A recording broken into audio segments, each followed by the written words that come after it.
네, 지역의 이슈를 속 시원히 풀어보는 헬로 이슈 토크입니다. 코로나19로 인해 직격탄을 맞은 분야 중에 하나가 문화예술계입니다. 사람들이 모일 수 없다 보니 공연과 전시는 물론이고 강연까지 모두 취소되면서 많은 문화예술인들이 생계 위협을 받는 상황인데요. 정부와 지자체가 긴급 지원금을 내놨지만 이 조건이 까다로워서 한계가 있다는 지적입니다. 얼마 전에 인천에서는 지역 예술인들이 모여 긴급 지원 정책 진단에 나섰는데요. 이 자리에서 어떤 얘기가 오갔는지 또 시급한 문제는 뭔지 짚어보겠습니다. 오늘 함께할 두 분, 최경숙 인천시민문화예술센터 사무처장 그리고 극단 아토 이화정 대표와 함께하겠습니다. 두 분 어서 나오세요. 네, 안녕하세요. 네, 안녕하세요. 반갑습니다. 네. 먼저 극단 아토 대표이시죠. 코로나 이후로 공연하기가 너무 어려운 상황인데 요즘 어떻게 지내십니까?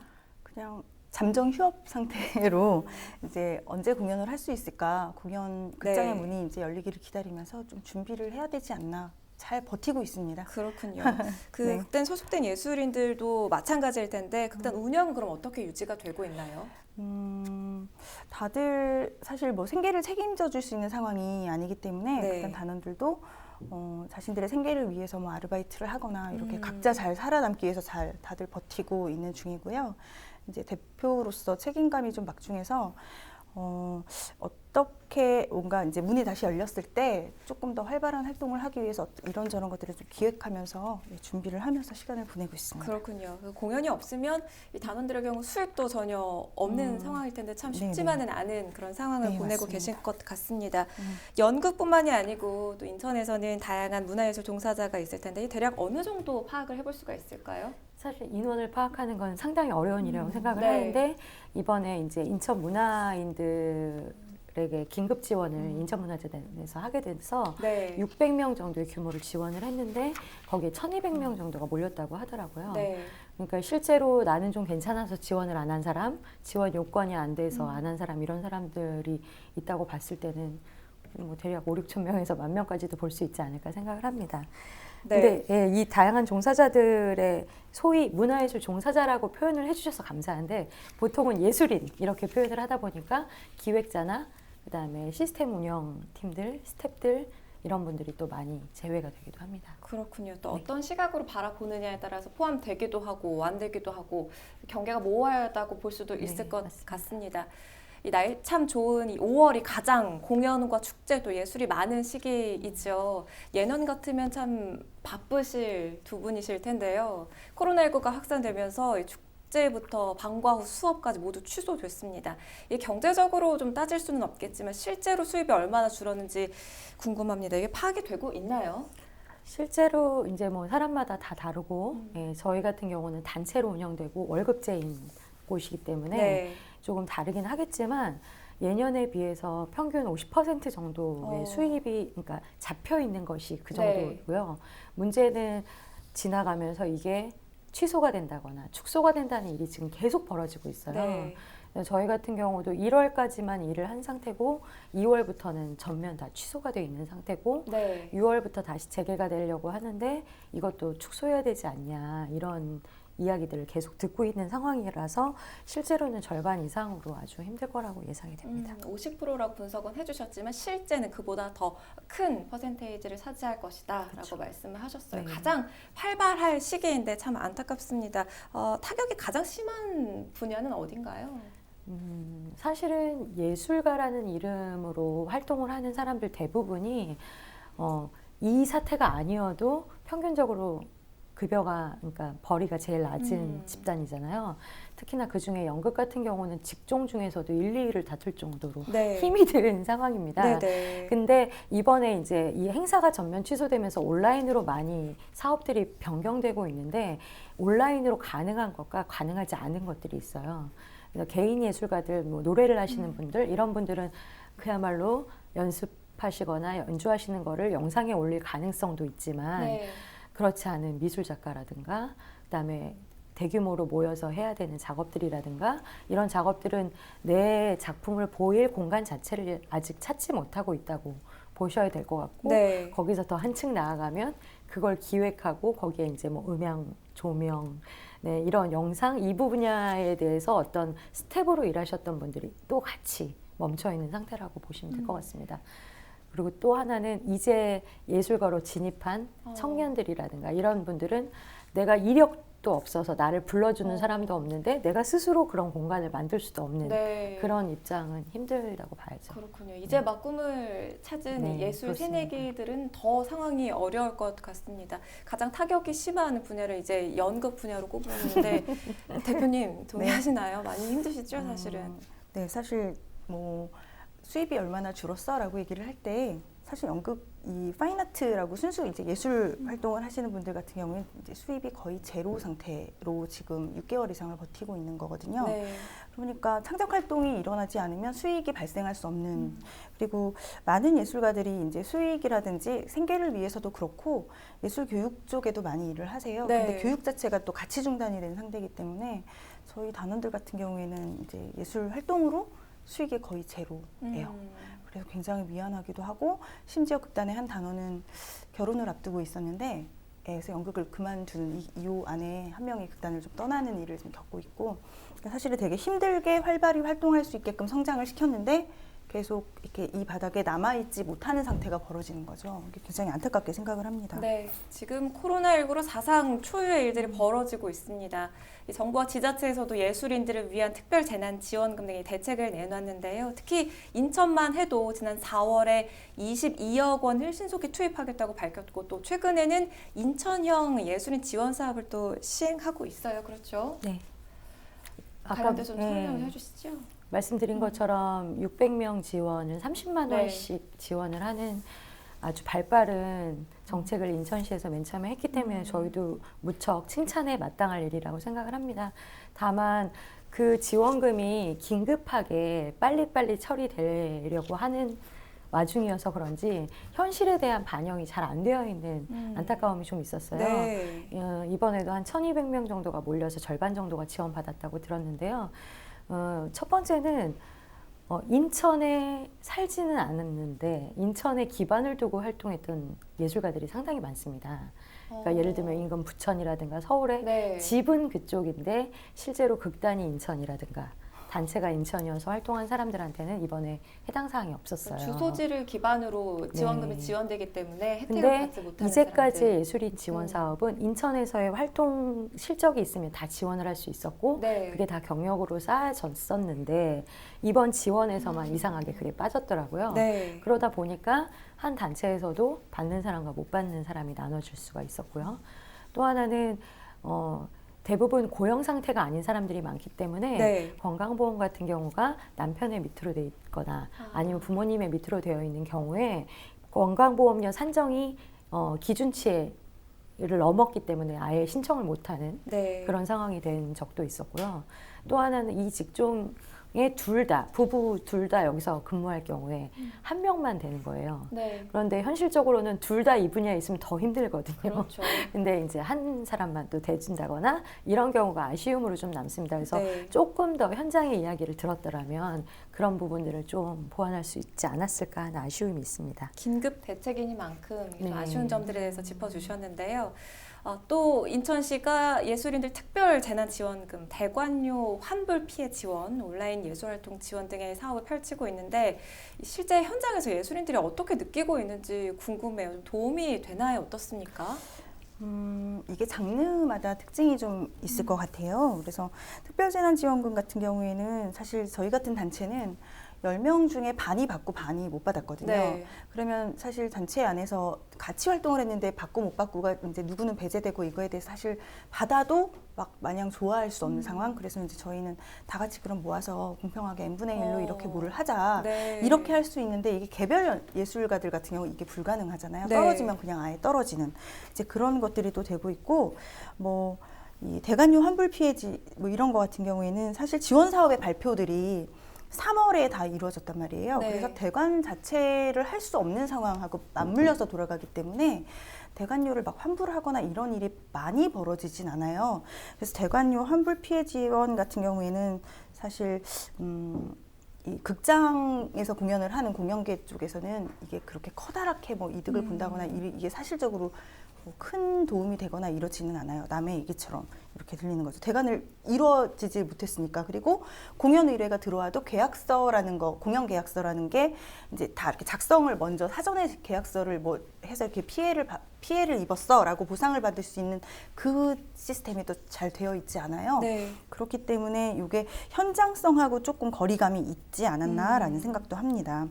연극의 경우는 그 온라인 예술활동 지원 사업의 경우 좀 혜택을 받을 수 있는 장르와는 거리가 먼 것 같은데 어떻습니까?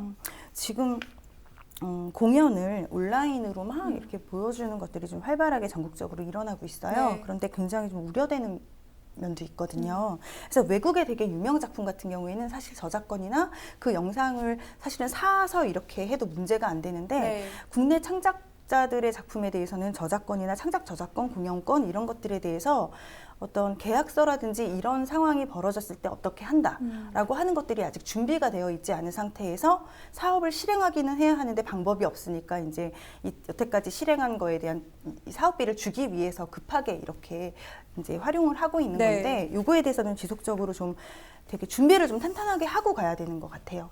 연극의 3요소 안에 관객이 차지하는 게 굉장히 큰데 3요소가 충족되지 않은 채로 지금 영상이 막 이렇게 이제 막 되고 있는 건 창작자로서 이렇게 그리고 배우들도 그렇고 나의 작품이 이 창작 저작권에 대해서 되게 보호받고 지켜지지 있지 않은 않아. 예, 그런 부분에 대해서 네. 되게 우려가 좀 많죠. 탄탄히 준비해야 되는 것 같아요. 앞으로 이런 일이 처음이자 마지막으로 벌어질 게 아니라 앞으로 이제 계속 반복적으로 이제 생겨날 것 같거든요. 네. 그러니까 되게 이 기회에 시행착오를 좀 겪기는 하겠지만 준비를 좀 탄탄히 해야겠다. 차후 네. 대책을 그런 생각을 합니다. 실제로 이 대표님의 경우는 지원받은 부분이 있나요? 아니면 그 공연계에서는 어느 정도 지원을 받게 되는지도 궁금하거든요. 네, 저희 같은 경우에는 사실 그 상주단체로 선정이 되어서 하반기에 극장 확보라든지 이런 게 좀 안정적으로 구축이 되어 있어요. 네. 근데 이게 상주단체라는 게 인천시 전체 뭐 극장 6개, 7개, 뭐 7개 단체만 받을 수 있는 거라 사실은 굉장히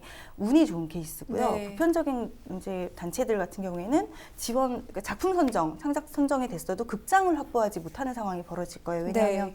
모든 공연과 모든 행사가 하반기로 다 미뤄졌기 때문에 인천의 극장이 그렇게 많지 않아요. 그래서 극장 대관에도 문제가 생길 거고 많은 동아리들도 또 발표를 기다리고 있을 거고 그래서 극장 수가 굉장히 많이 부족한 상황에서 어쩌려고 그러나 고민이 좀 많습니다. 네, 그렇군요. 네. 지금 모두가 다 만족할 수 있는 지원은 어려울 겁니다. 그게 긴급하게 이루어지고 있는 지원책에 대해서 이야기를 좀 나눠보고 있는데 그야말로 사각지대가 있을 수밖에 없는 상황이죠. 관련해서 얼마 전에 인천 문화예술인들이 한 자리에 모여서 코로나19 긴급 지원 정책 진단 토론회를 열었습니다. 사각지대 관련해서 이곳에서 어떤 이야기들이 좀 나오던가요?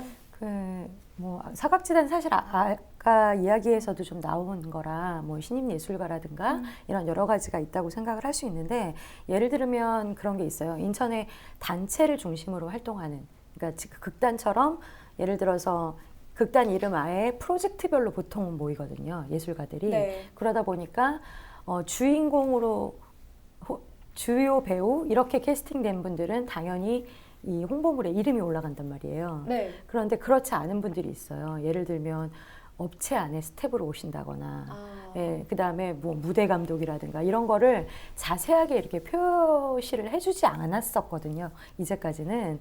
그러니까 그런 명단에서 소외된 사람들은 내가 이쪽에서 계속 종사를 했는데도 불구하고 내 이름을 어디서 찾기가 어려운 상황이라는 거죠.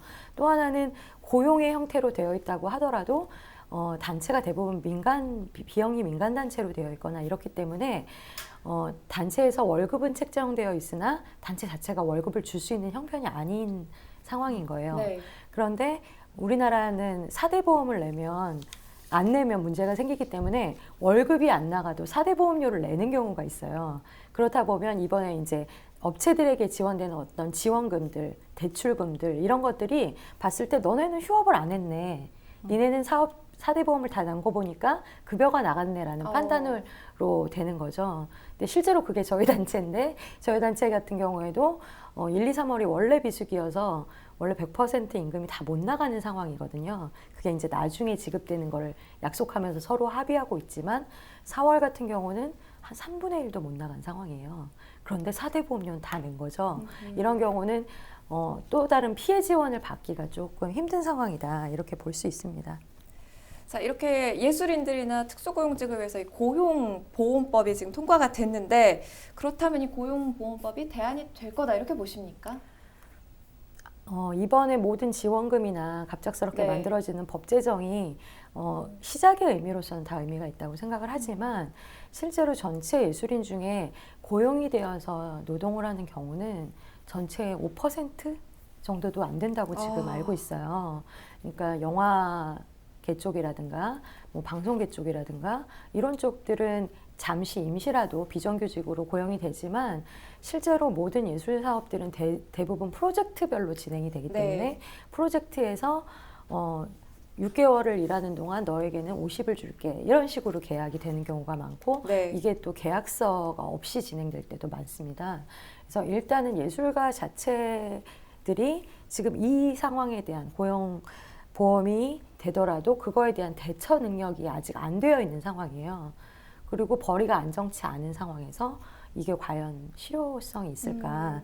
제가 이 고용법 개정에 대해서는 완벽하게 숙지를 하고 있지 못하기 때문에 오늘 이제 잠깐 찾아봤는데 예를 들면 고용보험이라는 거는 결국은 실직 상태였을 때 그 실업수당을 받는 혜택으로 다가오는 거잖아요. 네. 그러려면 평소에 보험료를 내야 되는데 예술가들은 기본적으로 그러니까 고용 관계로 계약이 안 됩니다. 네. 그래서 그렇기 때문에 이게 여기에서 말하는 뭐 24개월에 며칠을 일했다, 몇 시간을 일했다의 기준에 과연 맞을 수 있을 것인가. 그 다음에 자기가 받는 금액의 70%, 60% 이런 식으로 지원을 받는데 네. 50만 원을 벌어서 그거의 60%를 받는 이게 과연 우리에게 도움이 될 것인가. 또 하나는 실업급여를 받는 동안 타 일을 하게 되면 그 일을 신고하고 그 금액을 제하게 돼 있어요. 네. 그렇다면 실제로는 도움되는 게 그렇게 크지 않을 수 있겠다 하는 생각을 지금 하고 네. 있습니다. 이 질병관리본부에서는 이제 코로나 이전의 세계로는 돌아갈 수 없다라는 이야기도 나왔습니다. 따라서 이 코로나 이후를 대비해야 할 필요성이 많은데요. 많은 사람들이 모일 수가 없는 만큼 문화예술계에서도 새로운 모색이 필요하겠죠. 연극계에서는 어떤 준비를 하고 계신가요? 글쎄요, 연극계도 사실은 처음 이제 겪는 일이어서 네. 구체적으로 뭐 어떻게 하자라고 담론화를 해서 모여서 한다거나 그런 거는 없고요. 하지만 대비해야 된다라는 거에 대해서 이제 의견이 분분하고 각자의 생각들이 굉장히 많아요. 영상화 작업을 바라보는 시각도 사실은 서로 다르고 네. 그렇기 때문에 일단은 담론화가 돼서 뭔가를 준비해야 된다라고 하는 시작점이 이제 마련됐다는 거는 되게 좋은 것 같고요. 저는 일단 저희 극단 같은 경우에는 이제 계약서에 관한 부분이 사실은 연습이 진행되면 연극 작업은 보통 2달에서 3달 정도 한 작품 하는데 네. 그랬을 때 준비 작업으로 연습하는 것들에 대해서 좀 분리해서 계약서가 이제 이렇게 좀 변경돼야 되지 않겠느냐. 준비의 기간과 또 네네. 공연이 올리지는 네. 기간. 네, 그러니까 분리를 해야 연습에 한다. 관한 부분, 예. 연습 과정에 대해서도 페이가 지급이 될 수 있도록 계약서 내에 그런 것들이 명시가 돼야 되고, 네. 그다음에 영상화 작업을 했을 때 추후 함께 이제 허락하에 서로 합의하에 영상화 작업을 할 수 있다 이런 부분에 대해서도 조항들이 좀 들어가야 되는 것 같아요. 그래서 이런 것들에 대해서 좀 계약서 부분으로 법적인 부분에 대해서 이제 좀 준비를 구체적으로 해야 되지 않겠느냐라는 네. 생각을 하고 있습니다. 자, 포스트 코로나를 준비해야겠습니다. 이를 위해서 이 지자체에서도 앞서 말씀을 드린 것처럼 온라인 플랫폼 영상을 제공하기로 했는데 이 외에도 좀 지원의 필요성이 있는 부분이 있다면 설명 좀 해주시지요. 지금 온라인으로 많이 전환되고 있기 때문에 네. 무관중 공연을 하고 있거든요. 무관중 공연을 하려도 똑같이 무대가 필요합니다. 네. 그런데 아시다시피 최근까지 모든 공공기관의 시설들이 이용 자체를 막았습니다. 그래서 개관 자체를 할 수가 없었어요. 네. 근데 저는 약간 이 부분에 있어서 이번에 이태원 사건을 봐서도 공연장을 막는 것보다는 불특정 다수가 방역 체계에 이 노출이 안 되어 있는 경우가 너무 많고 그게 더 위험하다는 생각이 드는 거죠. 그래서 오히려 입장, 퇴장하는 사람들이 분명하게 체크될 수 있고 그다음에 마스크를 쓰고 볼 수 있고 그다음에 어느 정도 거리 확보가 가능하다면 막아서만은 능사가 아니라 좀 더 가능한 선을 찾아서 네. 우리도 계속 뭔가 진행을 해봐야 이것에 대해서 알 수 있다고 생각해요. 그래서 막지만 말고 대책을 세울 수 있도록 도와주셨으면 좋겠습니다. 네, 잘 알겠습니다. 코로나19로 직격탄을 맞은 예술계 이무서무 이야기 나눠봤습니다. 헬로 이슈토크 오늘은 여기까지입니다. 시청해주신 여러분 고맙습니다.